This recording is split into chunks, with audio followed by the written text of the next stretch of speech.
And a very good evening to you. This is Easy Friday. My name is Shiksha Arora. Of course, I have my co-anchor John Kago with me as we tell you tonight's top stories and what's happening in the country. Day 3 of Mandamano this week, and seems like normalcy was returning back to, our lives as obviously Kenyans were going to work, and that's something that we'll be talking about and seeing what exactly our correspondents have managed to gather from the streets of Nairobi, especially CBD, and what exactly the situation is. Apart from that, the Kenya Association of Manufacturers chairperson has actually said how much money Kenya is losing with these anti-government protests. So we'll also be looking into that later on. Yeah, billions of shillings being lost during this Mandamano. And President William Ruto saying the government will firmly deal with impunity. This firing a shot against the opposition who are calling for the Mandamano. Details of this and other stories are coming up. But first things first, here's the Bud's view of Easy Friday tonight, the highlight.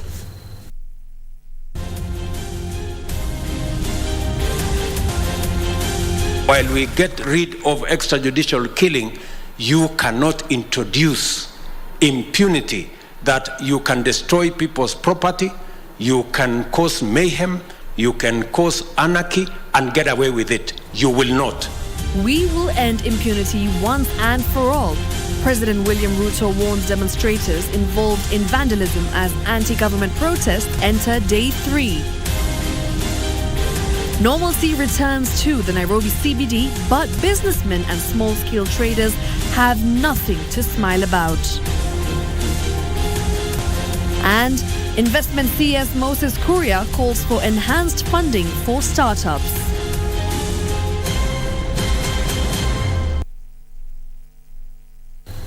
Welcome to Easy Friday. Remember, if you'd like to get in touch with us, the hashtag is Easy Friday at KBC Channel 1, at Shiksha Arora, and at John_Kago_M. Our sign language interpreter for the night is Byron Abuli. All right, let's bring you up to date. Now, President William Ruto says his administration will not allow any form of impunity, firing a shot at organizers of anti-government protests that will be held responsible if they degenerate into anarchy. The President once more called on police officers to be firm and deal with criminals out to destroy property decisively. Ruto spoke today during his walking tour in Murang'a County. Take a look. As the anti-government protests entered the 3rd day this week, President William Ruto insists the demonstrations are disruptive and an avenue for anarchy. The head of state saying the government will not allow impunity to prevail in the country. While we get rid of extrajudicial killing, you cannot introduce impunity that you can destroy people's property, you can cause mayhem, you can cause anarchy and get away with it. You will not. The same way we have said, everybody must respect the rule of law. The president, for the 2nd day running, defended the men in uniform for their professionalism in handling demonstrators. And we are asking our security agencies, our law enforcement officers to be thorough, to be firm, and I want to commend our security agencies for being professional in how they have handled all these people. Criminals must be dealt with firmly, decisively. The police are available for open invitation any day. So if you don't want them to have an engagement with them, please don't invite them. But don't sit there and imagine that you can destroy property, kill people, and then the police can come and kiss you. It will not happen. The head of state who toured Mogoiri Girls Secondary School and Murang'a High School during his walking tour underscored the place of education and health in the Kenya Kwanza administration. Pale katika kuelimisha watoto wetu, ndio mtoto wa mama mboga na mtoto wa rais watakuwa sawa, kwa sababu the education is the greatest, probably the only equalizer. Umeunga mkono mashule yetu na hasa kwa kuajiri walimu wengi sana ili kwamba wanafunzi wetu wapate kusomeshwa masomo yote. The sacred mandate that you have given us, we will make sure that there is prudent management of the resources given the Ministry, Your Excellency. We have introduced a special card, which is an arrangement between Murang'a County and the NHIF, where we give special and unique benefits to the people of Murang'a. And currently, that NHIF scheme has 20,000 households. Leaders who had accompanied the president urged him to remain firm in dealing with criminals said to have infiltrated the ongoing demos. We cannot have a country, Your Excellency, where people fear to walk freely and go about their business. That the task force, Your Excellency, that you appointed to look into the welfare of our officers, to hasten in the work that they are doing, so that our police officers in this country are well taken care of. Na wale ambao wanafikiria kuna time ya maandamano, I hope by now you have seen that huyu president sio wa kutisha. Usikubali maandamano, because we want these kids, even when they close school, waende wafike nyumbani without them having difficulties going home or people coming to interfere with the schools. Amid allegations of using excessive force while dealing with protesters, the men in uniform have been commended for their job, with the government urging them to remain firm while protecting life and property. Nancy Okware reporting from Murang'a County. All right, and still on Maandamano, normalcy and calm returned to several parts of the country on the third day of the opposition-led anti-government protests. Now, most Kenyans ignored the demonstrations today and returned to their workplaces. They opened shops for the traders, and for the students and the pupils, they went back to their learning institutions. However, in Nairobi's Kibera, protesters clashed with the police as they attempted to make their way to the capital's central business district. Abdiaziz Hashim has more reports on this.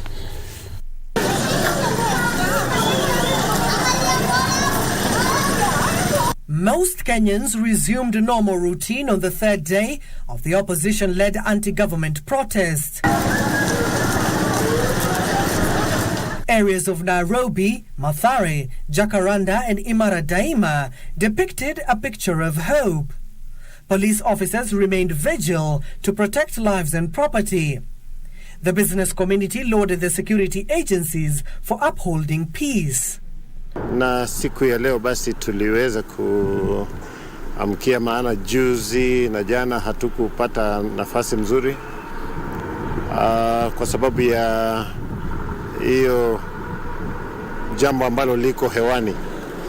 Kwa hivyo hatukuweza kuja.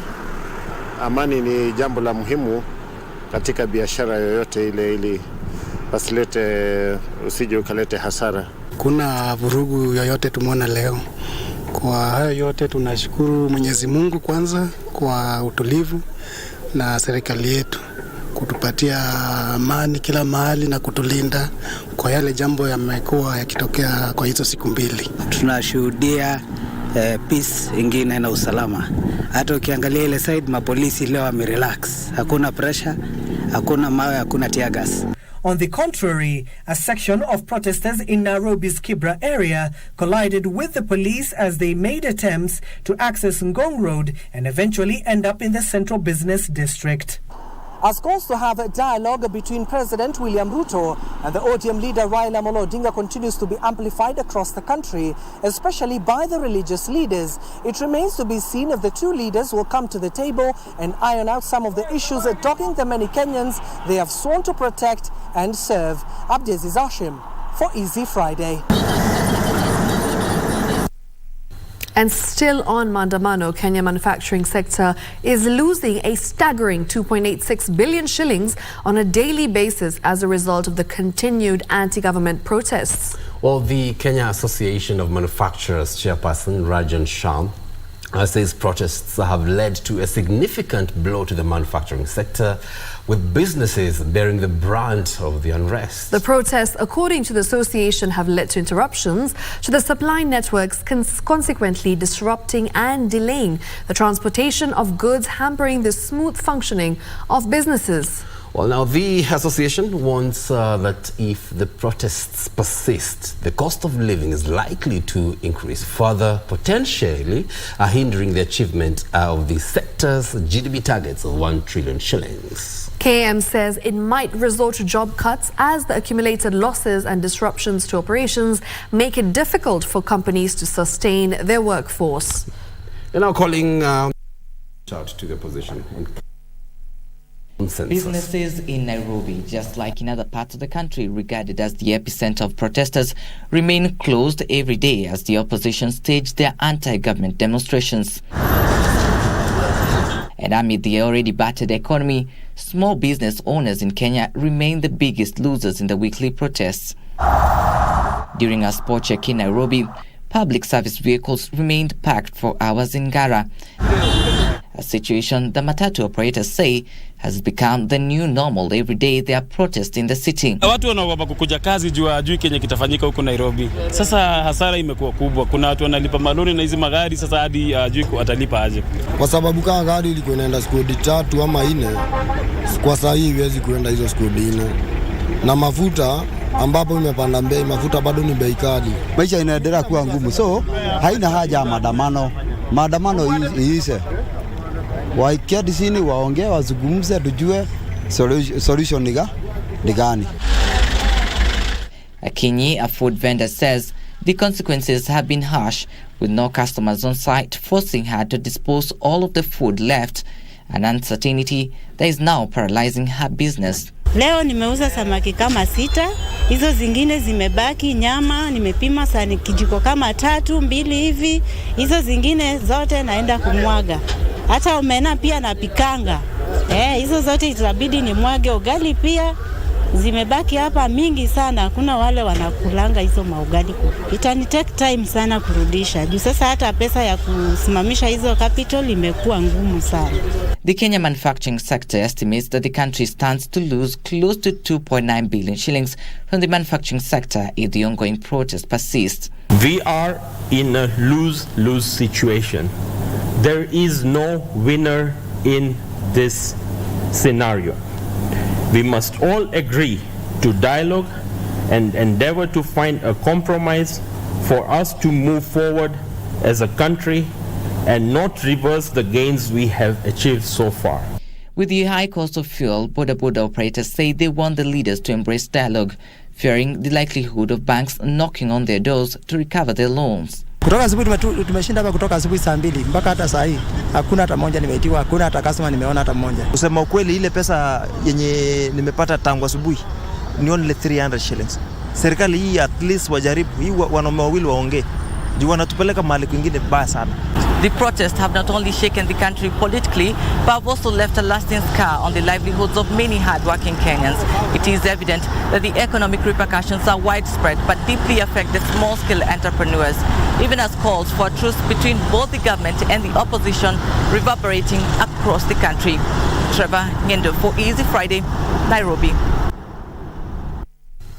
Now moving on, the anti-government protests have not only occasioned losses in the economy but have equally inflicted pain on families who've lost their loved ones or got injured, either through police confrontation with protesters or with marauding gangs in the demos. Well, Frederick Parsayo connects some of the statistics to real people who have been left with physical scars and considerable trauma. Ni uchungu tu. Kiona tu nikiongea hivi ni uchungu. Sina wenzangu wamekwama pale, wamekufa kwa nyumba. Hakuna usaidizi yenye tunaona. Saa hii tunahitajika mapenikira, mashindano, dressing kila siku. Jared Omwando is finding it difficult to come to terms with his present condition. He has multiple fractures which he sustained during the opposition protest in Kitengela, Kajiado County. His father is livid seeing the injuries which were inflicted on his son. Sina namna, mimi ni mtu tu wa kuhangaika tu. For Dennis Kinyanjui, it was a case of being in the right place at the wrong time. A casual laborer who is receiving treatment at the Saitoti Hospital with a gunshot wound in the belly. Nilipiga hapa kwa tumbo hapa hivi. Nilipiga hapa kwa tumbo. Sasa mimi ikakuwa nafaa kuenda theater. Kinyanjui found himself in hospital where he was taken by well-wishers in unconscious state. Nilijipata hospitalini. Kujipata hospitalini mimi nikijipata nikifanyiwa first aid. Fanyiwa first aid hapo hivyo, nimekaa hapo hospitali siku ya kwanza ya pili, ikasemekana nafaa niende theater. He will have to wait for full recovery before he can resume his day job and fend for his family. Beyond what is reported daily on the ongoing demonstrations, Omwando and Kinyanjui become part of the horrible statistics that is the outcome of the anti-government protest. Frederick Parsayo, Easy Friday. Now, a section of leaders allied to Azimio coalition have faulted the police for using excessive force on demonstrators. Well, led by ODM Vice Chairperson in Kakamega County, Bernard Shitiabai, the Western Kenyan leaders want security agencies to respect life and liberty when engaging with protesters. Now, Timothy Kipnusu has the details. The three-day opposition-led anti-government protest has received a mixed reaction from the political circles. ODM Vice Chairperson in Kakamega County, Bernard Shitiabai, say police should exercise decorum when dealing with protesters in protecting life and property. Tumeshangazwa sana na polisi nyinyi. Kumbe muko na ile special gloves mnaenda kuprotect Cleophas Malala akifanya vitu yake. Sisi wakati nataka kufanya yetu iko tear gas. Hii ni ngome ya chama cha ODM. Na hakuna vile utakuja kutuambia ya kwamba hatuwezi fanya maandamano Kakamega. A people united shall never be defeated. A Mhaya member of parliament Omboko Milimba has however commended his constituents for not turning up for the Wednesday to Friday protests. Hiyo nguvu ambao wenzetu wanapeleka kwa maandamano na watumie kuendelea sasa kutengeneza mambo ya ukulima ya mahindi, sababu tumetoa ile ukulima ya kwanza na huwa tuna ratuni ya pili, waende shamba tupande vyakula ili tuweze kupunguza hali ya njaa. Elsewhere, the Kenya National Dialogue Forum has raised concern that they called for protests will lead to a resurgence of organized criminal groups. While in Naivasha, the stakeholders called on political leaders to bury their differences and forge on uniting the country. We are worried that the actions of criminal gangs that are now taking advantage of the current situation are risking the lives of innocent citizens. We have the sovereign power to tell them that what the level at which we are today is not acceptable to us anymore as Kenyans. The 3 days demos that has been taking place in different parts of the country appears to have affected businesses, with a clarion call from the residents of Kibra to President William Ruto and Azimio leader Raila Odinga to have dialogue to end the stalemate. Hii maandamano imetuadhiri sana sisi watu wa biashara. Hata ukiangalia hapa kwangu sasa hata sijafungua.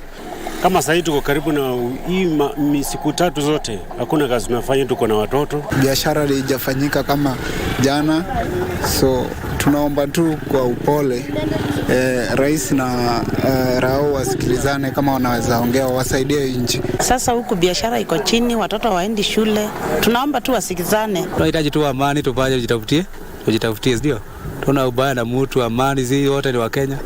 This as the National Assembly Minority Leader Opiyo Wandayi calls for improved security for Azimio top brass.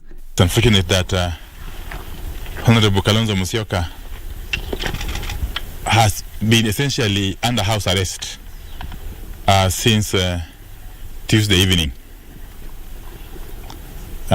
So we came to check on him, and luckily because when you guys also arrived, those who had put him under house arrest also gave way. The continued arrests that you are seeing happening across the country is a clear indication that demonstrations have been effective. Timothy Kipnusu for Easy Friday, Nairobi.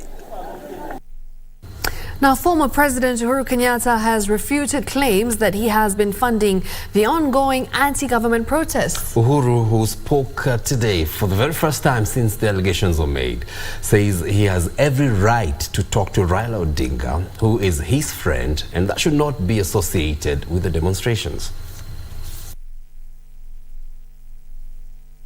It is my democratic right, yes, enshrined in our constitution that Kenyans voted for, right? That Kenyans voted for. Mzee Moi died as a member of KANU, and KANU ceased to rule this country in 2022. He died claiming I am a KANU life member. Have you seen me in any rally? Not really. But have you seen me in any demonstration? Not really. Have you seen me anywhere except where? And all my functions are public. This government knows all the activities I have been doing, be it in Ethiopia, be it in DRC. I don't do it undercover. They know. Yeah. So which are these other activities? Maybe they should tell us. Right, of course, and with that, it's time for us to take our first commercial break, but we will be back shortly with much more only on Easy Friday. Don't go too far.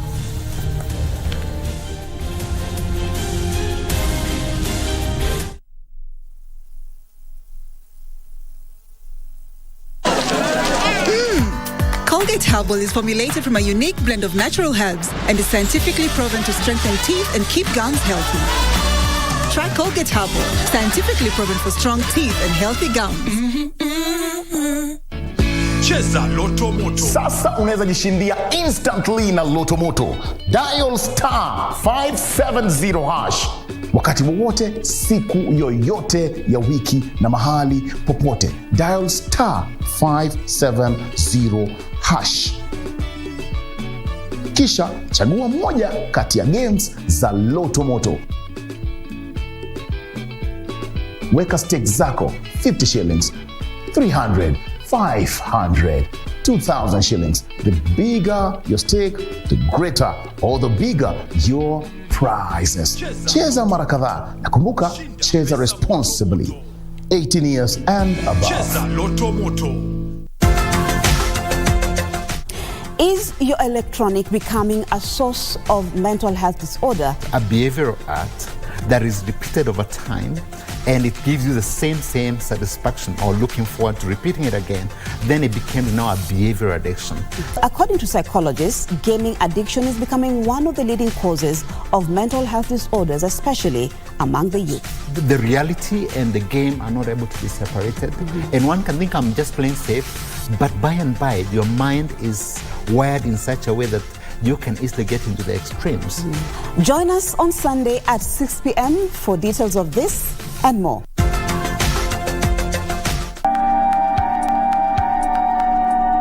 Nimekuja tu bila nimesikia habari njema.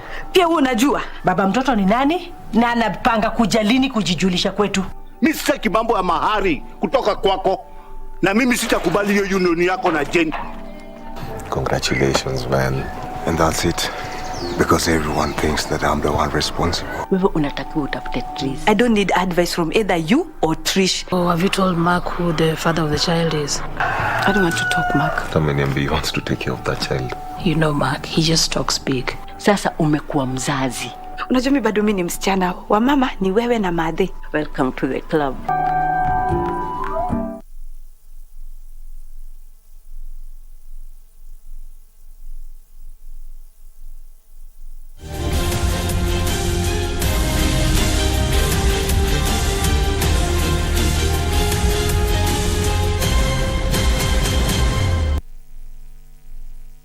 Welcome back to Easy Friday. Moving on with our live broadcast, where a section of schools in Nairobi and Kisumu counties remained shut Friday over the opposition-led anti-government protests. Well, most parents are reportedly uncertain of their children's safety. The government Wednesday ordered day schools to reopen Thursday after a brief closure. John Kahiro has more details. Most classrooms remain shut in Nairobi, with minimal activities taking place in schools. At Moi Avenue Primary School, only 7 pupils out of the expected 600 had reported. Hata jana ilikuwa hivyo. Jana ilikuwa na watoto kama 20. Leo wamekuja wachache sana, wamekuwa kama 7. The learners, however, later left for home as no learning took place. Hata mmeona hapa maskira hapa Jivanji. Nijua watu Azimio walikuwa wamesema atakuja hapa Jivanji kwa mkutano. Sasa hati imechangia sana leo wakwe watoto kama 7. Walimu pia wamekuwa wameenda nyumbani. The scenario was replicated at City Primary School. Kuna tahadhari juu unajua watoto ni wadogo, hiyo moshi ya tear gas tunahofia maisha ya watoto. Ndio sababu hatujawaruhusu wakuje shule leo. In Kisumu County, Most public day schools also remain deserted as learners failed to show up. Parents in the affected areas have expressed their displeasure with the foregoing situation, calling on political leaders to end the anti-government protest. Mtoto wangu asiende shule, nikuwa mahali anasomea ni bali na mahali nakaa. Na saizi huruma si kuzuri. Hata kama serikali inatobia tupeleke watoto shule, huwezi aminia mtoto wako mwalimu na mwalimu anachunga watoto wengi si mmoja. Mtoto wangu atakaa kwa nyumba mpaka ile siku serikali itaelewana. Juu siwezi lisi kupatiana kuambia mtoto aende shule na sijui vile nini inaweza tokea akiwa shule. As today marks the third day of the ongoing demonstrations, learning activities have been disrupted, with most parents fearing the safety of their children. John Kahiro, Channel 1 News, Nairobi. Meanwhile, Embakasi East Member of Parliament Babu Owino, Calvin Gausho and 5 others have been released on a cash bail of 100,000 Kenya shillings each. The legislator and his co-accused were charged in taking part in subversive activities. Now, in a ruling by Chief Magistrate Lucas Onyina, noted that the prosecution had not established sufficient reason to deny the accused person's bail. After spending 3 nights in police custody, the besieged Embakasi East MP Babu Owino can now breathe a sigh of relief. Each of the 7 accused persons is granted bond of Kenya shillings 200,000 with one surety of the same amount, with alternative cash bail of Kenya shillings 100,000 with one contact person. Charged alongside 6 other persons, Babu was accused of taking part in unlawful protests. The prosecution had sought to detain him, claiming he would interfere with investigations and jeopardize the national security. If there is contempt on the face of the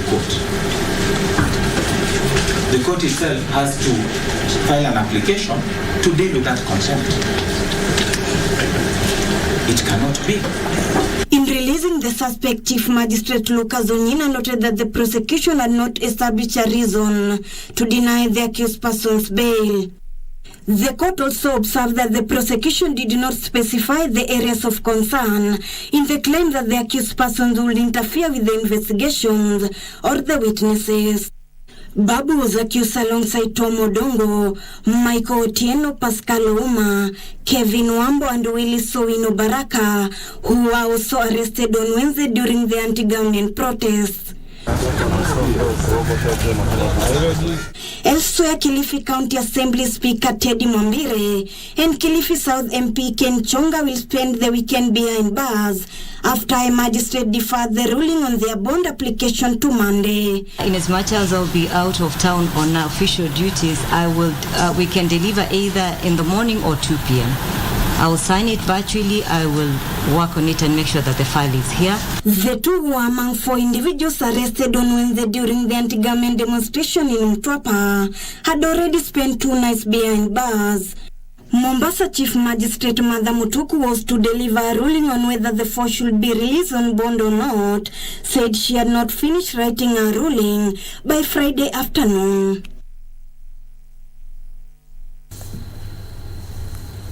Now, First Lady's Mama Doing Good initiative has partnered with the Kenya Private Sector Alliance to improve the livelihood of women in the country. Well, the venture aims at starting businesses for women in among others agriculture. This and more in our news briefs. Take a look. While signing a memorandum of understanding with the Kenya Private Sector Alliance, the Office of the First Lady Rachel Ruto said the collaboration will enable the Mama Doing Good venture to improve livelihoods through table banking and trainings to interest business persons. We have no doubt that as a country, the coming in of this kind of MOU will see a better livelihood for our nation through the women economic empowerment. At the moment, their groups are getting over 14,000 women groups, and when we started this relationship, they were hardly 12,000. So a section of leaders from the Kenya-Somalia borderline counties and security agencies have resolved to promote community initiatives, foster inclusivity, and enhance security in communities in the said regions. During a peace meeting in Wajir, Mandera Governor Mohamed Halif said proper infrastructure will enforce security coordination in reducing the rate of crime. The people of these 4 counties are willing and ready to support the government to fight Al-Shabaab if proper structure is put in place so that the locals were involved in fighting Al-Shabaab. In Kiambu County, a section of Githunguri residents has urged the government to step up measures to improve security in the area following a spate of robberies. The residents complained of loss of livestock and farm products in the recent past. Nikakuta kama wamevunja kofuli kwenye tunafungia wapi ng'ombe, na igawa wanatoka hawakutokea kwa gate, wakavunja fence. Elsewhere, the Kenya National Union of Teachers has called for an increase of teachers' salaries by at least 60%. NAT National Chairman Patrick Aringa says the load of work for teachers is expected to increase as schools prepare for grade 8 enrollment in 2024. We have talked with some of our colleagues, the social partner, like the Kenya Primary Kenya Primary Health Association. They have given us their report that our teachers are likely to have higher workload as compared to what they used to have there before. And that's why we are telling the Teacher Service Commission that on our CBA, we need to look that CBA once again. And Nyeri Governor Mutahi Kahiga wants Kenyans to join pension schemes and embrace the saving culture, saying the venture enabled retirees to cater for their needs even in old age. Kahiga said many Kenyans retire to poverty owing to low saving while in employment. Waweze kuketi kwa pamoja ili kutatua shida hili ambalo ni madeni ambao ni ya kihistoria. Mfanyikazi anastaafu lakini anapofika CPF anakuta pesa zake haziko. Akumu Ana for Easy Friday. Now, social media users were this week served with lots of drama. Well, it all began with a civilian police officer pouncing on a protester and eventually ended on a false traffic officer directing traffic wrongly. Here now is this week's episode, The Savage Netizens.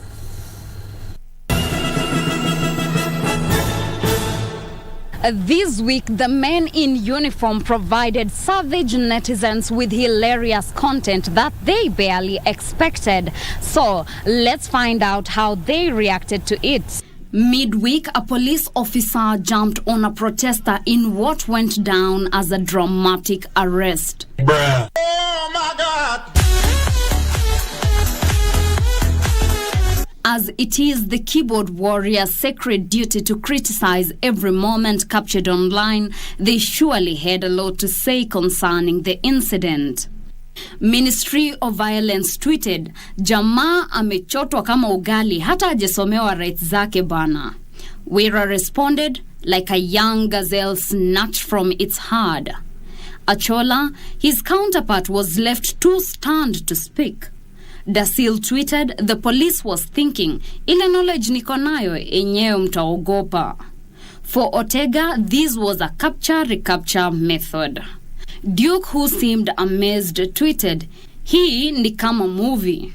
But worry not, for the young man, namely Victor Juma's whereabouts was confirmed by well-wishers who visited him at the police station. Nick, commenting on the matter, tweeted, na hivyo tu ndio our guy will get famous. Moving on, but not far away from the unexpected, one man in traffic officer uniform allegedly took the liberty of redirecting vehicles to a wrong route. This man! Yes, you heard that correctly. Now the police are on a manhunt trying to locate the quote-unquote officer. Raymond wrote, just find him and give him a job as a traffic police. Maureen, standing up for him, wrote, shida si huyo mtu, shida ni drivers. They should have asked. Nguru, he should have been given a medal. Pascal, yes, that guy is a legend. Angela amused, I love the confidence. Wafula tweeted, He must have been high on something. Well, we don't know high on what exactly, but clearly he is steady on his grind, just like Better Than Song would describe. I stay high, I'm never steady on my grind. You know, fear no one at all. Cause all I did my side. Energy 100%, oh, and them no fi comprehend. And them no fi understand. I'm catching flies, and they for dance. Nobody better than I. Nobody better than. Well, that's it for us. Catch you next week on Savage Netizens for Easy Friday. I am Teresa Mutai. Nobody better than I. Nobody better than I. Nobody. All right, thank you for that. Before we move to My Culture, there's a press release that's just been released from the Ministry of Interior and National Administration. I will just go through that and let you know what that's all about. This signed by the CS for Interior, that's Kithure Kindiki, saying that security intelligence information has established that some of the weapons, including firearms and crude weapons, which have been used to fuel violence during violent riots that have been experienced in the country in the past few weeks, are supplied by a wide network of civilian firearm holders and leaders of known criminal gangs. Now, it goes on to say that these civilian firearms and crude weapons are credibly suspected to have been used to harm law enforcement, that is personnel and civilians alike, during the violence that we have experienced recently as a country. All right, still continuing with that, while the police have intensified their crackdown on the criminal gang leaders who have been commanding criminals to rain terror on the public, the law enforcement agencies have rolled a nationwide operation. This is pursuant to their mandate of regulation, control and management of civilian firearm holders to ensure that those licensed to possess weapons abide to the relevant laws. Now, on 19th of July 2023, a prime suspect was arrested while preparing to distribute a large number of crude weapons to facilitate criminals to inflict violence on the public, that is during the last 3 days of violent protests. Now, the suspect was found in possession of 14 machetes, 24 swords, 46 rungus and over 300 sachets of assorted narcotic drugs, including cannabis, sativa and cocaine. Also found with him were documents describing the distribution of 42 million shillings across 11 counties in Nairobi, Central and Rift Valley regions. All right, I remember if you're just tuning in, we are giving you a statement that we just received from the Ministry of Interior and National Coordination sent by the CS for Interior, Kithure Kindiki. Now that statement continues to say that today afternoon, an operation has been going on targeting 3 homesteads within the current area where a total of 23 firearms, some of which are suspected to have been used in illegal activities, are kept. And today's operation is actually part of a broader operation that's targeting scores of firearm holders who are reasonably suspected to be availing firearms not only for purposes of supporting violent protests, but also other illegal activities. Well, the statement continues to say that for the avoidance of doubt, security agencies are authorized under the Firearms Act, Cap 114 of the laws of Kenya, to inspect premises where firearms are kept, to require civilian firearm holders to produce them for inspection and ballistic examination where it is reasonably suspected that some firearms or ammunition may have been used. The operation will proceed to cover civilian firearm holders in Nairobi and other parts of the country who may be using the weapons in their possession to jeopardize national security. The operation is purely a security nature and neither its political, of course, sensitization and other deter law enforcement agencies from ensuring that the country remains safe and stable. That's from Kithure Kindiki, that is Cabinet Secretary for Interior and National Administration. So yes, that is a statement, the press release that we've just received. All right, and of course we'll have more details of that in our subsequent bulletins tomorrow per se. Now, moving on to another weekly feature, we call it My Culture, just to listen things a little bit. You're now hidden away from the hustle and bustle of Kiambu town is the Mitahato French village. And this week on My Culture, we focus on the first French-speaking village in Kenya, where both the young and the old learn the French language.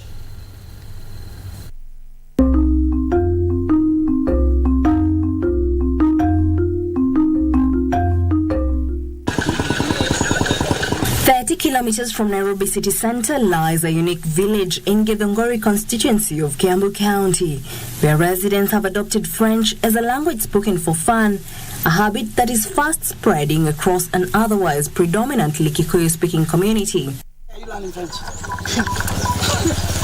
So that you can... The Harvard University-trained lawyer Chris Mboro, who is the founder, says the initiative has attracted an overwhelming interest from the locals, particularly students and other young people, adding that the idea of converting his late parents' house into a French library came about after experiencing serious communication challenges when he was posted to work in a French-speaking country in West Africa. They asked me to go and work there. Little did they know that I didn't speak one word of French. But of course in Congo, that's the language that people speak in terms of working. I was required to have that. So I was forced to learn French. He was forced to do a crash program to learn the language. After soul searching, he decided to start an exclusive speaking zone within his mother's compound where he, his colleagues and friends would meet and converse entirely in French. An opportunity to get employment, to do something different. Everybody speaks English, everybody speaks Swahili, people in this village speak Kikuyu. Those are the three languages that everybody speaks. And so when they're trying to compete for jobs, those three languages will take them so far because there is a lot of competition. Every Kenyan speaks at least three languages. So why not give the children of my village an edge by teaching them an extra language? Later, he opened up the place to villagers interested in learning French. Looked at how French is taught in this country, and it's very urban-based. Felt that there was a bit of an inequality where the children from well-to-do families, children mainly from Nairobi, were given this opportunity that was not given to children from the rural areas. Moro says that Mitahato French village has since become the in thing for both the young and the old. He says so far children are persuading their parents to speak French at home, and this has made them to get interested in learning the language. Watoto wetu wanakuja kusoma hapa na hawa watoto wetu wanafurahia sana. Hata sisi wamama tunasoma na tunafurahia kwa sababu sasa tunajua watoto wetu wataenda mbali. Hata vile tu wanajua hiyo French tunafurahia.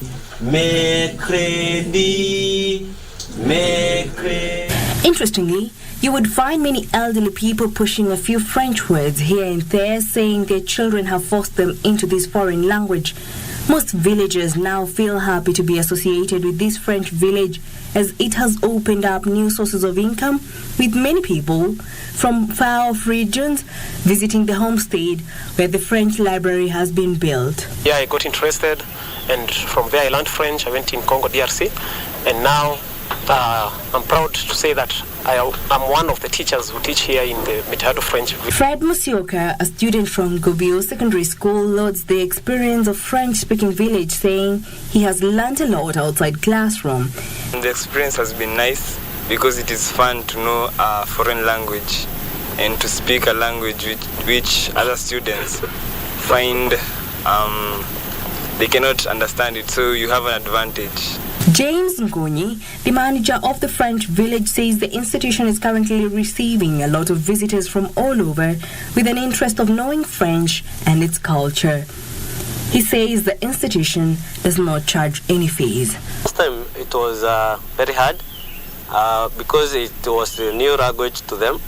But as the time comes by, they have started to embrace it. That has been a great thing to watch. These kids, I personally did not think it was going to be possible. But now we know it's possible. We have kids who correct my French. They have learned so much French that sometimes they say, "No, Monsieur Chris, on dit pas comme ça." We don't say like that. Jackie Ombiru, My Culture.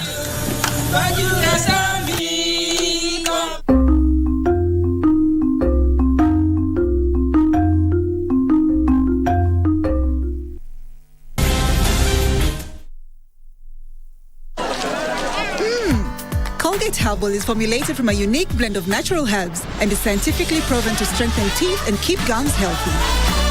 Try Colgate Herbal, scientifically proven for strong teeth and healthy gums.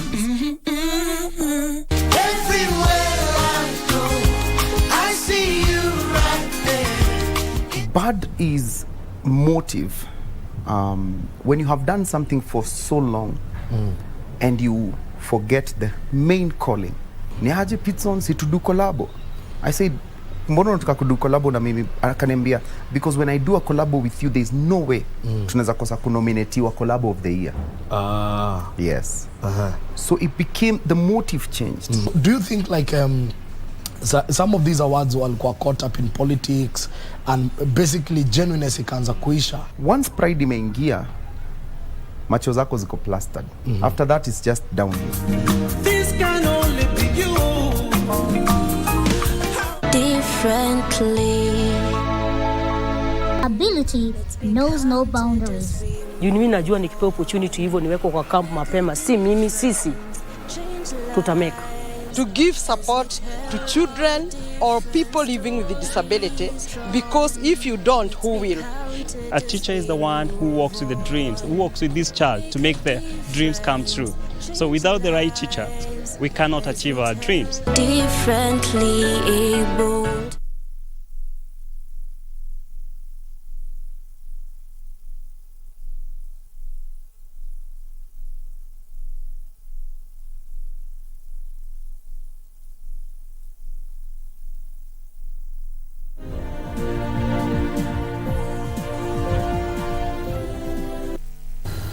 Welcome back. It's time to shift gears and take a look at what's happening in the world of business. Now, Kenya Development Corporation is planning to roll out a credit line facility to liquidate key sectors of the economy.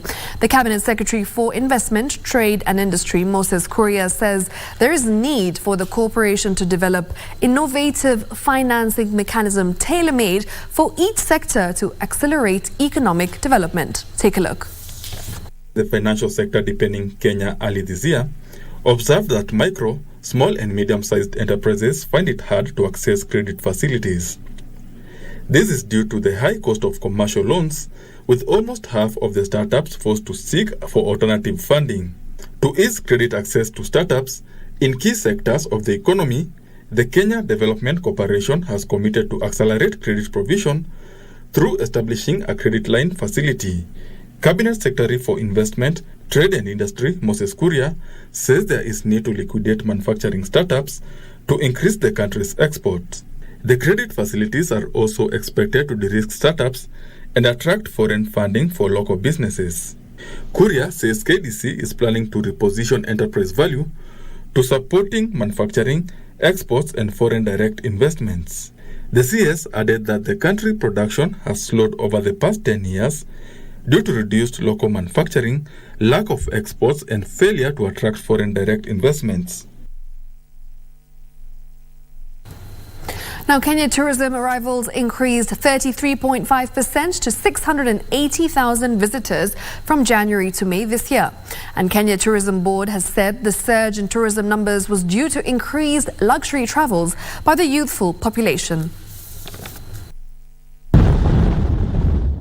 Kenya's tourism sector is on an upward trajectory as the country registers increased in tourist arrivals. We're forward to take people on safari and to show them how we wish to preserve the Mara and how we should look at the animals in the wild. And our lodges also is also helping our community, that actually supporting our young generation to develop them. A report by the Kenya Tourism Board indicates that Jomo Kenyatta International Airport recorded 470,000 arrivals between January and May, constituting 68.4% of the total visitation. Holidaying is a leading reason for entry into the country, accounting for 260,000 visitors in the period in review. For sustainability and profitability of the sector that is yet to hit the pre-COVID numbers, KTB is urging players to shift their service delivery, targeting travelers in their late 20s, 30s and 40s. The report says the demographic is survey and craving connection with others, nature and themselves. The millennials and Gen Z are expected to account for more than 60% of luxury spending across all industries in the next 3 years. The report further states that Instagram will be a key tourism branding tool since the younger generation travelers use this platform to look for inspiration for trips by scrolling through photos and watching reels. Regina Manyara reporting for Easy Friday. Now, farmers in some parts of Kisumu County have embarked on permaculture farming to mitigate low food production due to frequent droughts. Communities are turning grazing community land into sustainable crop farming as livestock keeping earnings reduced due to low productivity. Frederick Mwoki now has the details. The country has experienced 5 consecutive failed rains due to the adverse effects of climate change. Coupled with escalating costs of farm inputs and the high cost of living, farmers are innovating modern ways of farming to ensure an all-year-round food production. And so when this kind of project came in, farmers were treated into a public participation, and farmers realized that this particular kind of venture could be the best for this particular piece of land. In Nyando, Kisumu County, farmers are practicing permaculture farming where food is produced organically, reducing the cost of food production.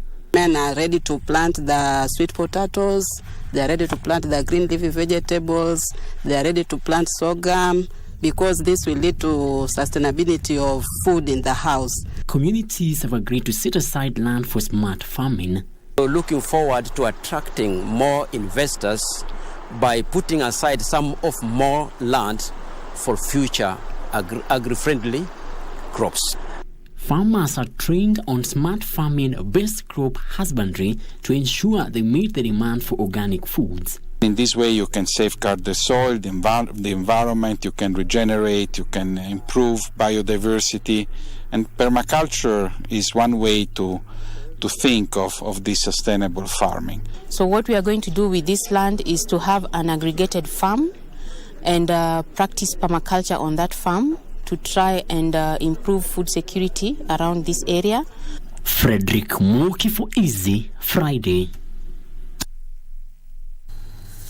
All right, of course, and that is the business news. All right, time to shift gears now and speak sports. Plenty happening. There's the World Rally Championship in Estonia, the Monaco Diamond League, and who better than to brief us on that? Mr. Okomo Bernard, good evening. Good evening, Kago and Shiksha.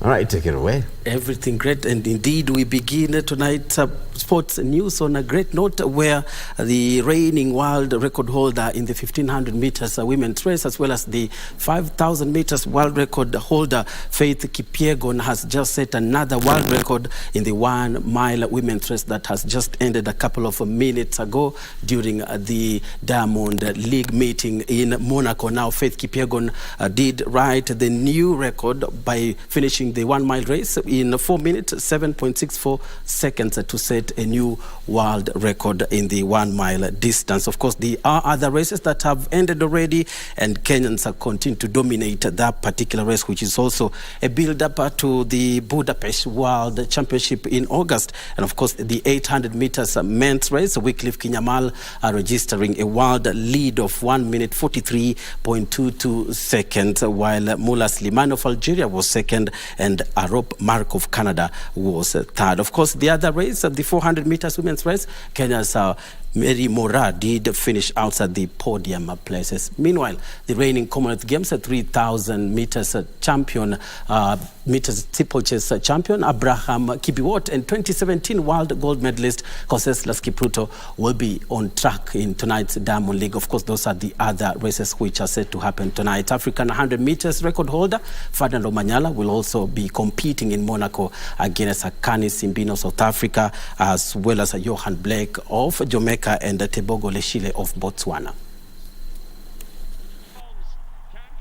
Reigning Commonwealth Games champion Abraham Kibiwot and 2017 World Gold medalist Conseslus Kipruto will face 2021 World Under-20 champion Amos Serem and Abraham Sime from Ethiopia in the men's 3,000 meters steeplechase in Monaco.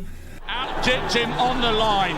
A better finish to a 3,000 steeplechase. Meanwhile, the men's 100 meters will round off the meeting in style with a clash between African 100 meters record holder Ferdinand Omanyala, Akani Simbine from South Africa, Letsil Tebogo from Botswana, and Akim Blake from Jamaica. Minus 0.9, but daylight between Ferdinand. Other Kenyans competing in Monaco tonight are Nicholas Kipkorir, Jacob Krop, and Justin Kipkoech in the men's 5,000 meters. For Easy Friday, I'm Sela Unyango. And to the WRC rally now, where Caliro Van Pera has overturned Thierry Neuville's advantage on WRC Rally Estonia, going 4.4 seconds faster through Super Stage 6 to move into a 2.3 seconds lead. Now the second run through Mastive stage had slightly leading the gap to 8.4 seconds as the pair contest 6th overall place on the WRC standings.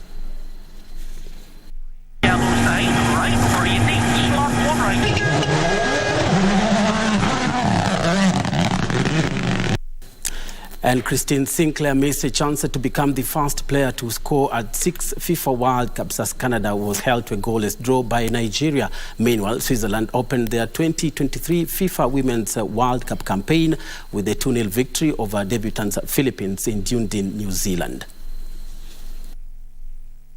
Nigeria keeper Chiamaka Nadozie kept out Sinclair's spot kick early in the second half as Olympic champions were frustrated in Melbourne. Referee Lina Tovora awarded the penalty after the video assistant referee intervened. However, Sinclair's effort was weak and well saved by impressive Nigerian keeper Nadozie. Back at Nadozie. And the goalkeeper makes the save. Brilliantly down to... Canada and Nigeria have 1 point in Group B behind co-host Australia.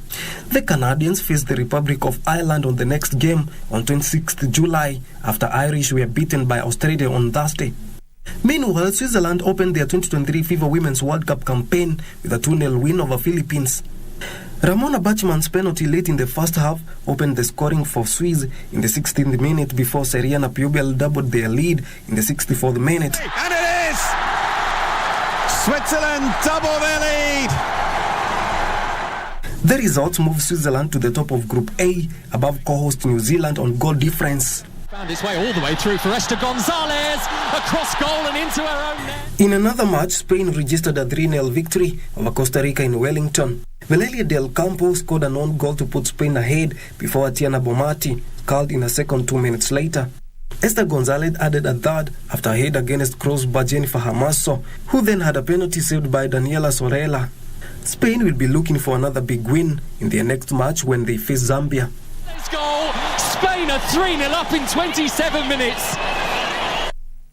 And Burnley has completed the signing of Nathan Redmond on a free transfer on a 2-year deal with the option of a third. Redmond will be Burnley's 7th signing after the club secured a return to the English top flight. Elsewhere, Noah Okafor is set to join AC Milan from Salzburg for a fee of around 13 million euros. They have signed winger Nathan Redmond on a free transfer on a 2-year deal with the option of a third.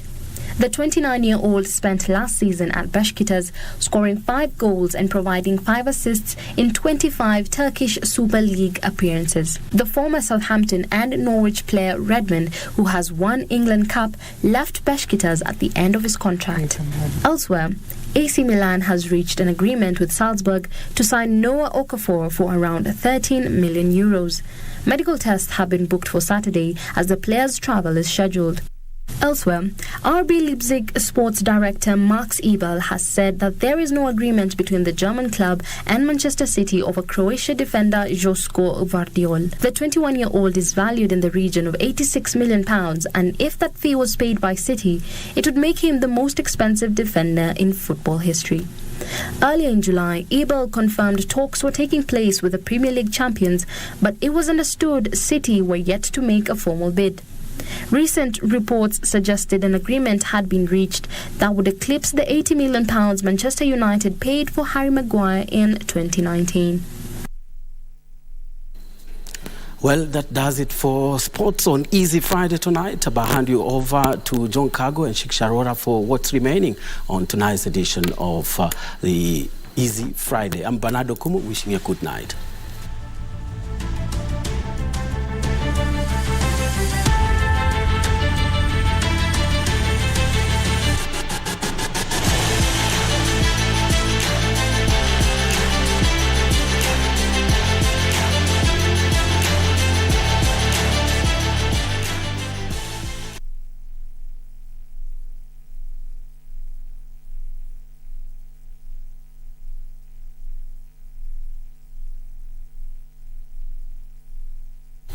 All right, thank you so much, Bernardo Kumu, for that sporting update. And that might as well put a cap on the first part of Easy Friday, where we bring you up to date with the news shaping up.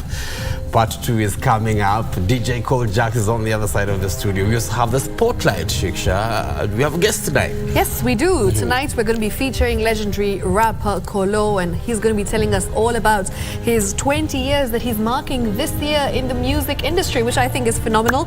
So let's see what he has in store for us. Some exciting news that he is going to be giving all his fans right here. So we'll be talking about that and much more on the other side of the studio. So make sure you stick right here as we get all things interactive with our very interesting segment called Spotlight. And tonight's Spotlight, tonight we have Colo on the hot seat. Yeah, absolutely. Something to look forward to in not too long. DJ Cole Jacks will be taking it away in a few minutes. Disco funk it is. I love watching disco funk. It's actually a favorite. So last week we had Mark Masai, and he actually messaged Cole Jacks, and he's like, yo bro, send me the playlist. So it's quite a favorite. Kudos to Cole Jacks for the great work. All right, good night. My name is John Kago. So long. I'll see you on the other side.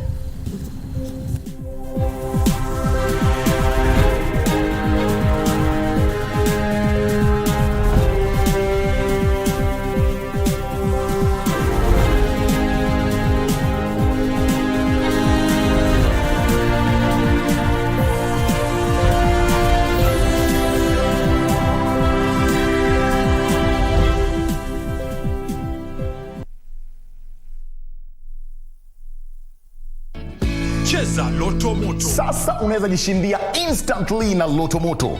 Dial star 570 hash.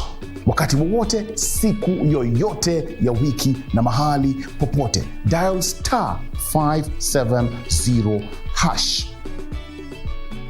Kisha chagua moja kati ya games za Loto Moto. Weka stakes zako 50 shillings, 300, 500, 2,000 shillings. The bigger your stake, the greater or the bigger your prizes. Cheza mara kadhaa na kumbuka, cheza responsibly. 18 years and above. Cheza Loto Moto. We will get the opportunity to interact with mothers who are co-parenting, as well as speak to industry experts on everything in this particular issue. In a co-parenting scenario, we are looking at children having a meaningful life, one that is secure. We have conflicted co-parenting. I would say for me, I'm grateful for how it's going so far. Yeah. You're co-parenting, you're in a cooperative co-parenting situation? Yeah. Parental responsibility is parents have equal parental responsibility, whether they are married to each other or not. The stage is set for a showcase of global talent as Kenya hosts the World Rugby Under-20 Trophy for the second time from the 15th to 30th of July at the Nyayo National Stadium. This year's edition will see 8 teams battle over 4 match days for a place in the World Rugby Under-20 Championship in 2024. Catch the matches live on KBC Channel 1, your true sports partner.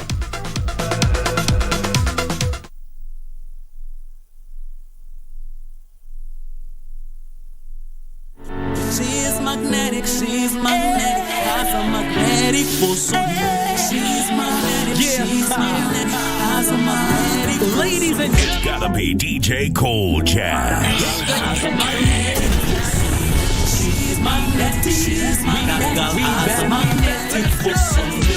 She's magnetic. She's magnetic. That girl has a magnetic force on me.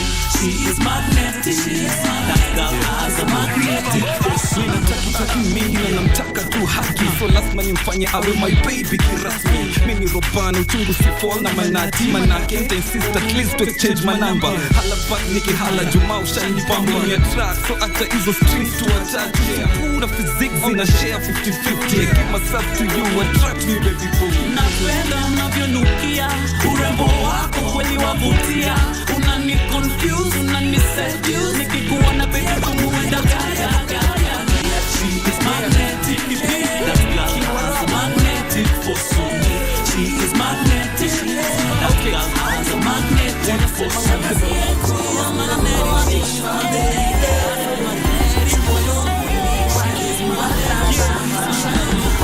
Ladies and gentlemen, usually I don't do this, but I'ma go ahead and do it.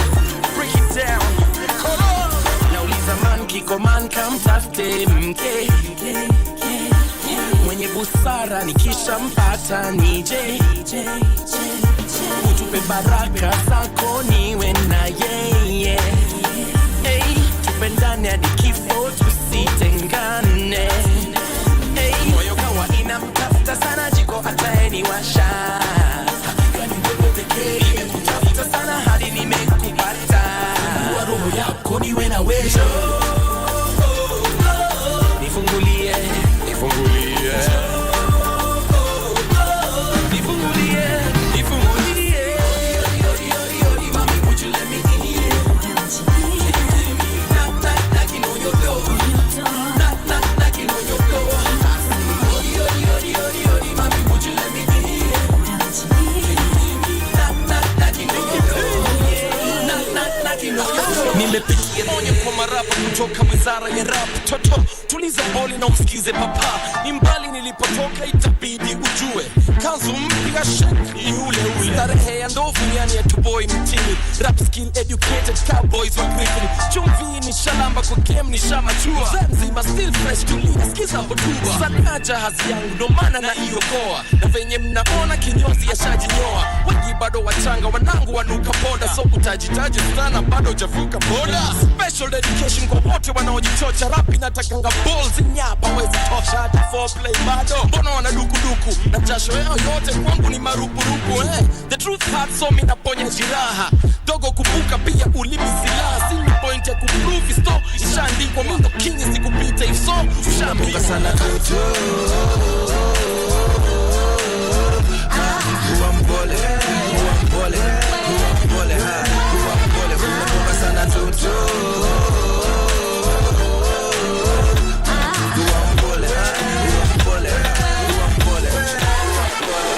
Ningekuwa msanii wa sanaa ya silaha, ningekuwa na jamii ya masadam kawa saba na mabunduki na makofia kabilau. Bidhaa za kujijali tu hali mashauri. Sikiza sauti kutoka Kenya mpaka Saudi Arabia, majabu ya Musa Firauni. Huyu kijana nafanya vipusa wa tauni. Wavue mashati ni kama wauni. Wenda wazimu na saa sikiza hii story vizuri jamaa. Rap naifanyia chapa na mafans wanao nipenda jamaa. Sata ukinichukia siwezi jali hata. Kama ni MC stick to the wax. Unafaa kuweza kutumia hip hop na other tracks. Kia wadhiju wanatawala industry. Na we bado uko chini. Kabla jina yako igro jipe miaka kaa 8. Kalazman kutukane ndo ujulikane. Hip hop ni culture ya love usisahau. Pole kukwambia sikuchuki na kudharau. Tuendelee ama tusiendelee. Tuendelee ama tusiendelee. Tuendelee ama tusiendelee. Tuendelee ama tusiendelee.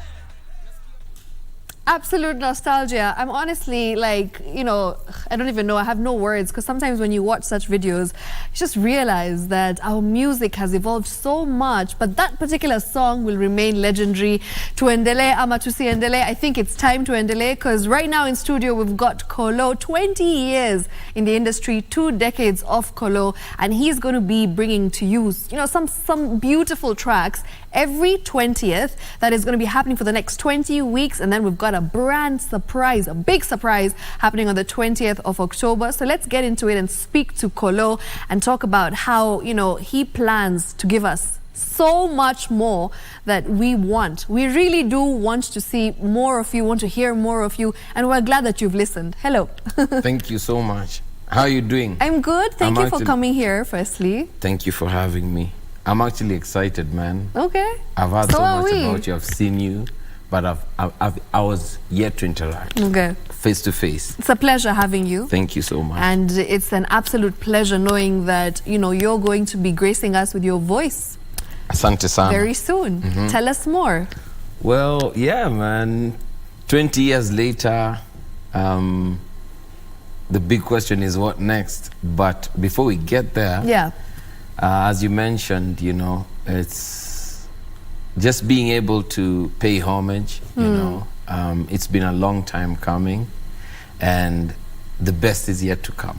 The best is yet to come. We love to hear it. When we see stories, success stories, of course, comeback stories, it's something that I feel, it just makes me happy, and it makes me so proud to know that, when you have ups and downs in life and then you come back with a bang, stronger than ever, I think that's what you're just about to prove to the whole of Kenya. Well, that one I don't know. That's a tall order. That's a tall order. Well, we're being positive. Yes. We're manifesting. That's what we do here. Yes. Yeah. So about Kenya, I've heard they say that the divine purpose of Kenya is to be a springboard of revival. Okay. So I guess we are all a hope story, and for me, I would like to tell that story beautifully from a musical perspective. Right. And that's why we are celebrating those 2 decades. In the industry. In the industry. In the music industry. The first time I got into a studio to record music, ilikuwa 2001. How old were you then?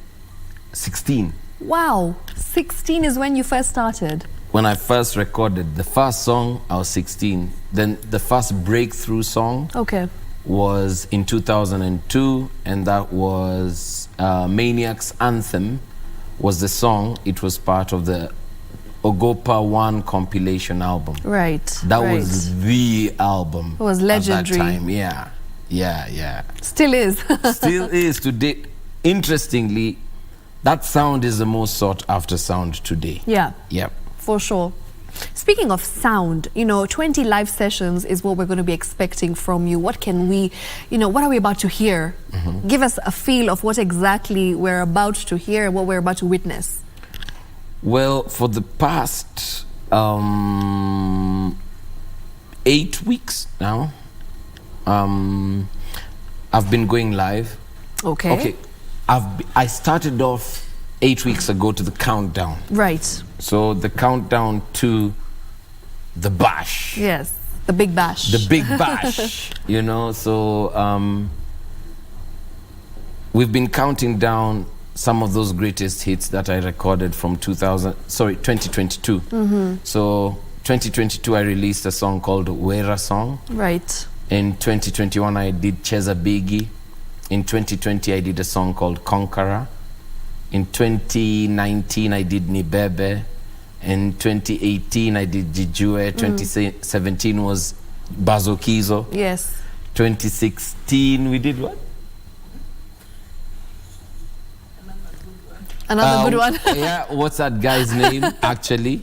And Kakiru. And then just yesterday, Thursday, we did Floss Na Wewe, which was in collaboration with Stella Mwangi, aka nice. STL, and Mimo.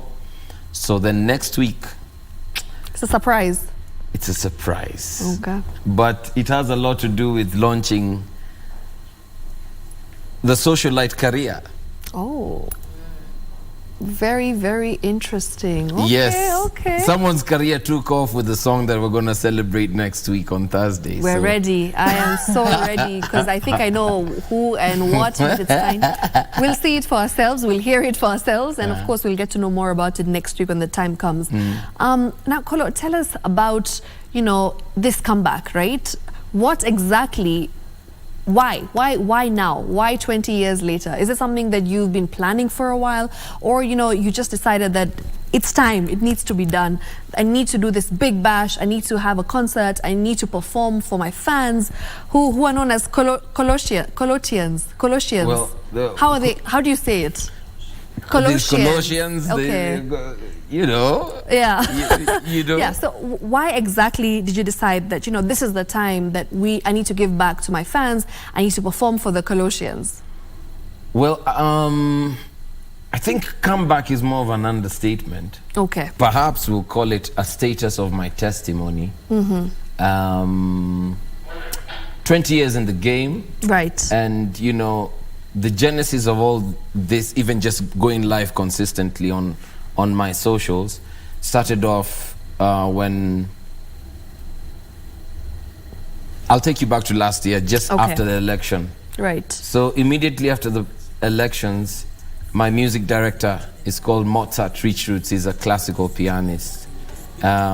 He tells me, yo, Colo, I think you need to just go over for the Kenya Music Festivals. The Nationals was held in Kisumu. Okay. So he told me, just go, take your pen and paper, take notes, refresh, clean your ears up. It's very interesting. So you actually went? Yes. Wow. How was the experience?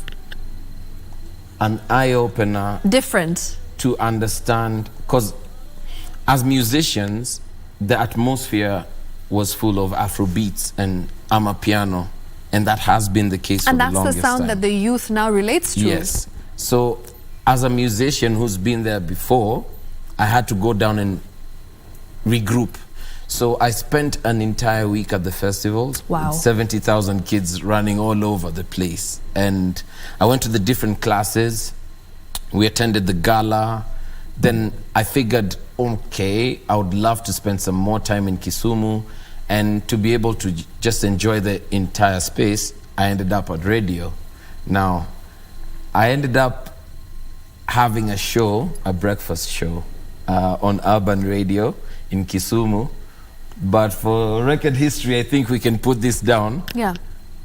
I was employed for exactly 20 days before I got a show cause letter and a termination letter. So I was like, okay, you give me lemon, I'ma squeeze out the best lemonade. So I'd never gone online. Okay. And I had like a following on my social medias, and I always wondered, okay, how am I going to engage guys? Because I just didn't want to go live for the sake of it. So instead of going for 4 hours on radio, and I can't go for 4 hours on my IG, for instance. Of course, just an hour. Yeah, so I just asked guys how, guys were like, I think you should be coming live just at least an hour. So I asked guys what times, and everyone agreed. About 3 guys were like from 9 a.m. So from February to date, I've been consistently going live for an hour every day. Wow. How did you manage to keep up? It's a lot of hard work, and you need to be consistent. It's a lot of effort. People don't realize, but social media, I'm sure now that you've seen the game and how it's changed. Yeah. I mean, back in the day when you were 16 and when you just started off, there was no Instagram, there was no Facebook, and things were so different for a musician and a rapper back then. But now the entire game has changed. Yeah. So how have you been trying to adapt to this new Kenya, this new, music industry that is in Kenya right now? Well, it's ever evolving. Of course. And you can't get stuck in one place. So Right. it has a lot to do with the attitude that you have in embracing change. And we learn every day. Social media, of course, was a foreign concept, having grown up with no social media at all, and slowly trying to just embrace it. But I guess it's timely, it's what's needed. And just apart from entertaining people, there's also the aspect of influence. Of course. How do you positively influence whatever audience that you have? You're an influencer yourself. Influencer. That term. But you know, but back then, at that time, you were still an influencer, just that you didn't know it. Because the word didn't exist, because you were influencing people's mindsets. You were influencing their taste in which they, consumed music. So I feel like you were still an influencer, even then. Yes. So you don't like, now it's more on being very intentional. Absolutely. And what's the motive behind the influence, And so I'm very passionate about the music sector of our country. And when we're talking of Colo at 20, there's the aspect of, okay, we're celebrating those 20 years, but what next? Right. And so they say experience is the best teacher. So I'm in a better position and a better place to be able to positively impact the incoming generation. We've set up structures to be able to teach. Oh, that's amazing. Yeah, to teach young musicians and artists on how they can, work through their careers, Yeah, so it's not just about an individual. It's about celebrating what we have in East Africa. Yeah. So the conversation is not just about Kenya, but more so if hip-hop, for instance, hip-hop culture has influenced our generation. And hip-hop this year is turning 50.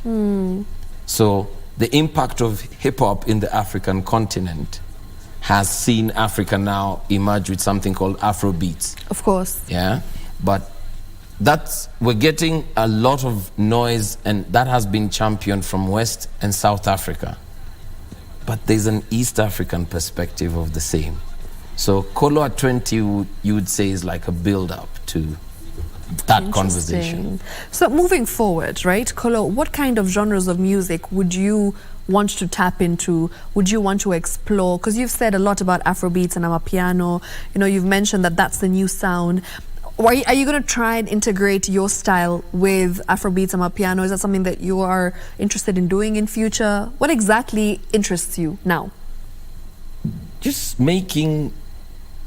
creating content and telling the story beautifully. If you listen to some of the songs that we did back in the day, right, it wasn't about genres, it was music. When you listen to Maniac's Anthem, Hare, Tuendele, and those songs are still being played today. Even now, when you go to clubs, and that song plays Tuendele and Hare, like everybody just, breaks out and like starts dancing. It was, even when we were creating the song that time, it was about making good music beautifully. 100%. So I think we're just going to maintain the same space, just making, creating music beautifully and telling the story beautifully. Yeah. Interesting. Colo, tell me, who is your biggest fan? Who is my biggest fan? I would love to know. My biggest fan is me. Your biggest fan is you? Yeah. Okay, fine. Who is the second biggest fan? My second biggest fan, I would say, is my daughter. Really? Yeah. She actually sings your songs from back in the day as well? Word for word. Wow. How old is she? She turned 12. So she knows the songs from back in the day as well? A lot more. That's amazing. I love to hear that. It's very nice to hear. Okay. And as Colo, if there is one person that you get inspiration from that really, really motivates you, you could probably call them a role model. Who would that be for you? Growing up until now. Wow. Hey, you've put me on the spot there, I'm sure. Stop from your heart. I'm sure everyone who knows me is just watching and wondering, atasema jina mama, ama atasema nani. No, just talk from the heart and tell us, An inspiration. Who has inspired me? Yes. In your music industry, in your career as a musician. As a musician. Yeah. That's very interesting. I'm spoiled for choice. Okay, give us two. I'm making it easier for you. Well, I'd start with definitely Roba. Oh, okay. Roba from the group Kleptomaniacs, Mr. Robert Manyasa. Special shout out to him. Are you guys still in touch? All the time? Maze brotherhood. Oh, we love, lovely. That's amazing. Yeah, Roba inspired me a lot, and also Nyashinsky. It's beautiful. We saw you on stage together. That was phenomenal. I was very happy to see that.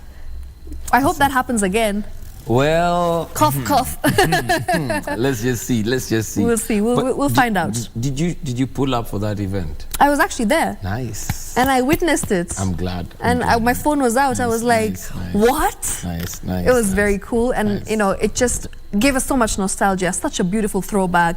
And then witnessing it so many years down the line, and you're just like, you're still as good as you were back in the day. For me, that night was something special because, especially for the youngins. And they knew your music. Now this is the thing. Everybody was singing it word for word. They knew the music, but they were wondering, who are these guys? Now this is wale wenye walikuwa hapo mbele. But the ones that were now back could relate. Millennials, we knew you. We know you. So it was Gen Z might be like Gen Z struggling a little bit. It was night school for them. So even for me after that, I was telling Nyashinsky that, hey, mazo umetupatia pressure mob juu sasa. Anyone who would be interested to dial into either Roba or Colo and they want to discover more, then I had to go back and regroup, and that's why after doing the lives consistently, and then we got to June after a show we did in Nakuru. Right. I was invited to hang out. It was my first club appearance at Chili's Lounge. They call it Legends Night. Okay. So the concept behind that night, my music director and I were like figuring out, okay, what do we do? So we just said, let's just tell a music safari of those 20 years you've been in the game. So we did a repertoire, and then we went and hit out. We went and hung out in the club. So after that, immediately after that, we went back and did like a snoop through what we did. And he's like, why don't we do something called like Colo at 20? And that's how that was born. It's super cool. It's very smart, and I think that it's something that will actually jog everyone's memory. And not just that, but also like remind people of who you are now as well, and the kind of sound that you have now. It's very different from back in the day, and I feel like you've evolved as well as an artist, as well as a human being. So we're looking forward to this. Nice. So, Colo, tell me, like when you decided to do this, 2017 is when you came back and you're like, you know what, I'm going to do this in a big way. I'm going to try and get back into the industry and just do what I love to do most, which is, performing and singing. What was the first thought that came through your mind when you were like doing it for the very first time? How did you feel at that moment? And doing it alone, for starters. Okay, so the group Klepto disbanded in 2007. Yes. That was as soon as we were done doing our US tour. And at the point I was coming back with Roba, we decided to, do our thing. We decided to try it out, but then I ventured into other sectors within the music industry. Sorry, even creative. So I ended up doing agency, a lot of agency work. At some point I worked at Scanned as a copywriter for some time. And then, from there, I was like, nah, I want to do my music. So I tried it out, but at that time, the market had changed completely and everything had changed. So, you had a lot of West African music playing. Right. And also Tanzanians had already come into the market. And, Kenyans, we welcome everything. And I mean, seasons changed. So at the point I got a chance of traveling back to the US in 2015 is when I reconnected with Nyashinsky after 8 years. So before he came back, I came back to Kenya, and I was telling guys, this guy is coming back, and it's takeover time. Yeah. So from the time, those 10 years that he was in the US, I was here holding it down, and that's the time that I got a chance to work a lot with P Unit. Yes. On tracks like You Guy. That's the time we got to work with Camp Mula and Party doll discovering, stuff. A favorite. Yeah, so I had my fair share of my 10 years to be able to just dominate through, and then I had to also take a break. Okay. And that's when in 2017, I went back to school. I joined Kabarak to study music. That's amazing. Yeah.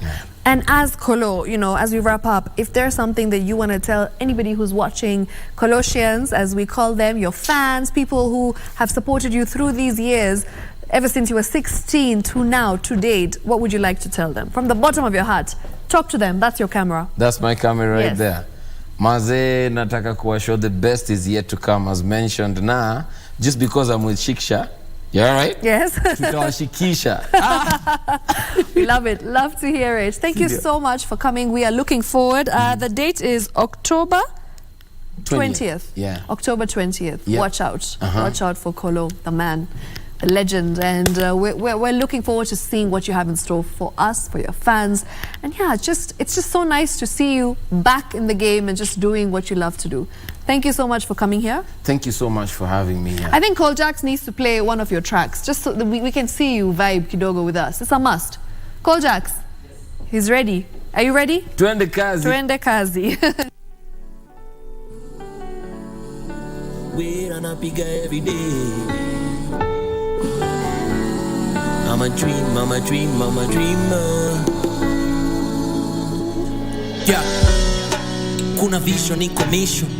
Natembea juu ya maji, niko fishing. Harvest inamaanisha provision, niko locked. Damu alishamwaga low, mwanangu niko soaked. Mtiti, mdogo mdogo. Aste aste, naipeleka slow-mo. Sina speedy, it's a nono. Flow abnormal, sing somo. Mindset ya kingdom, hii ni kani hit.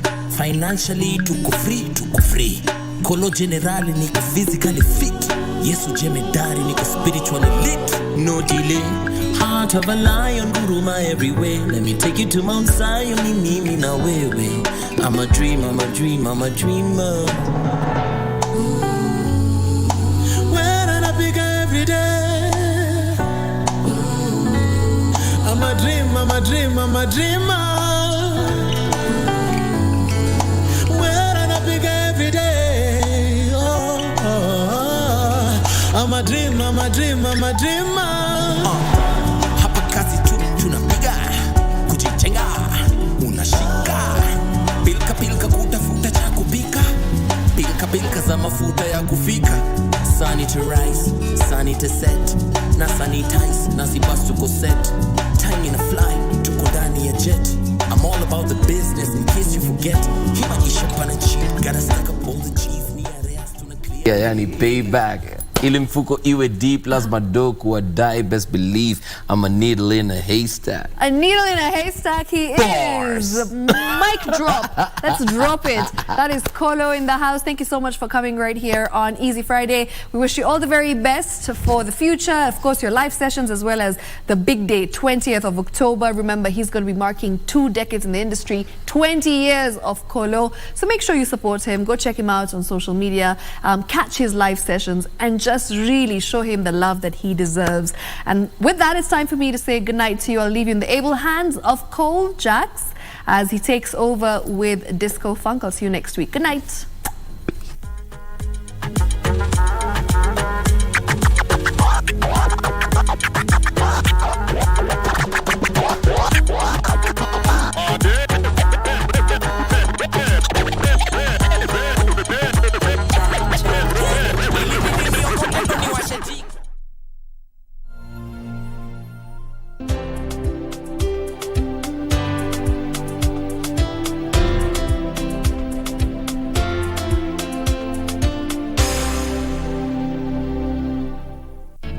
Cheza Loto Moto. Sasa unaweza jishindia instantly na Loto Moto.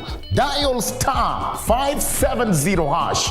Wakati wowote, siku yoyote ya wiki na mahali popote. Dial star 570 hash. Kisha chagua moja kati ya games za Loto Moto. Weka stakes zako 50 shillings, 300, 500, 2,000 shillings. The bigger your stake, the greater or the bigger your prizes. Cheza mara kadhaa na kumbuka, cheza responsibly. 18 years and above. Cheza Loto Moto. Is your electronic becoming a source of mental health disorder? A behavioral act that is repeated over time, and it gives you the same satisfaction or looking forward to repeating it again, then it becomes now a behavioral addiction. According to psychologists, gaming addiction is becoming one of the leading causes of mental health disorders, especially among the youth. The reality and the game are not able to be separated, and one can think I'm just playing safe, but by and by your mind is wired in such a way that you can easily get into the extremes. Join us on Sunday at 6 p.m. for details of this and more. Thank you for being part of Save a Life organization. We're indeed transforming lives. You have seen, what Dr. Mesha Konguti did to Mogaka. Huge transformation. You have seen Eunice Mwende, huge transformation. Jane from Nyamira, huge transformation. My boy from Turkana, you can see him in after, huge transformation, and many more. Eunice from a place called Kirinyaga. Eunice, thank you for your support. This is what Save a Life is doing.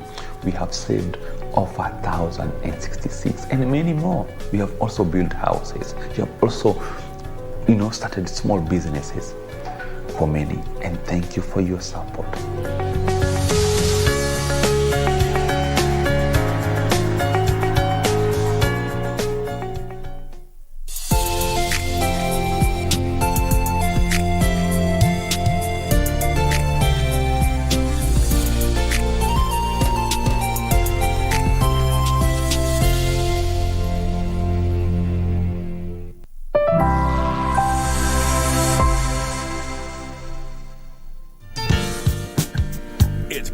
DJ Cole Jazz. Hottest in the game.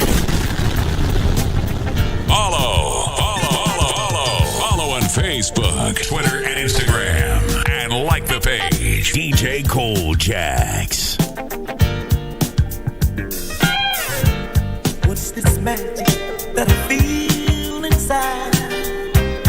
So exciting when I'm close to you. When I'm touching you, I can feel it come alive. Hypnotized by what's inside of you. Ooh, we're just strangers, we know each other. I'm so glad we found each other. Love is where you find it. Put your heart inside it. There's no rhyme or reason. It just comes and makes you weak and good. Believe it, in our hearts we'll feel it. Love is where you find it.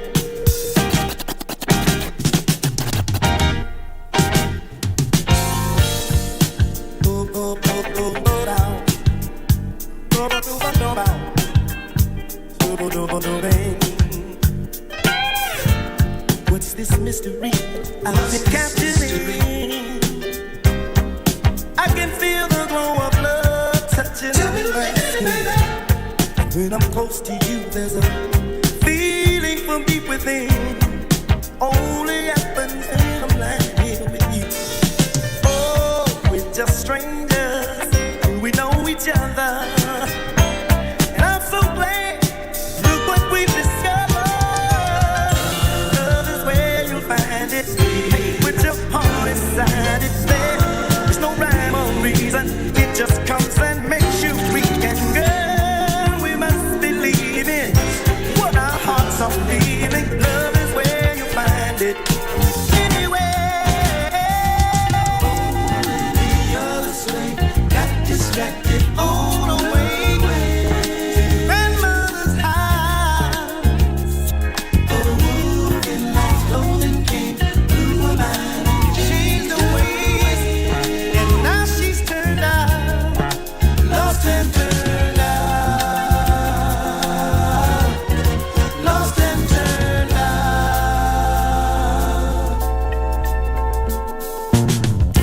She's spending most of her time